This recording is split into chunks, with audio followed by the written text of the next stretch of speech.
after I had retired to the place where I had previously designed to go. Having looked around me and finding myself alone, I knelt down and began to offer up the desires of my heart to God. I had scarcely done so when immediately I was seized upon by some power which entirely overcame me, and had such an astonishing influence over me as to bind my tongue so that I could not speak. Thick darkness gathered round me, and it seemed to be for a time as if I were doomed to sudden destruction.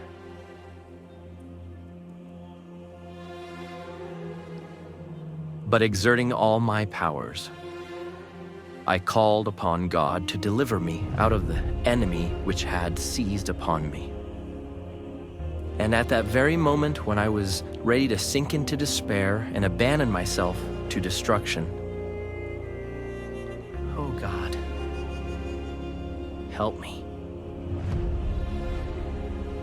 I saw a pillar of light exactly over my head, above the brightness of the sun, which descended gradually until it fell upon me. It no sooner appeared than I found myself delivered from the enemy which had held me bound.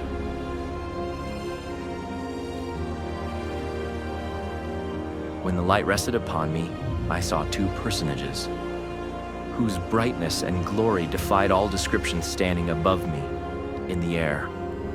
One of them spake unto me, calling me by name, and said, pointing to the other, "This is my beloved Son, hear him."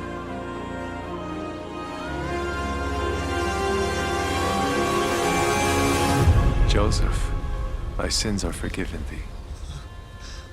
Behold, I am the Lord of glory.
My mission is to testify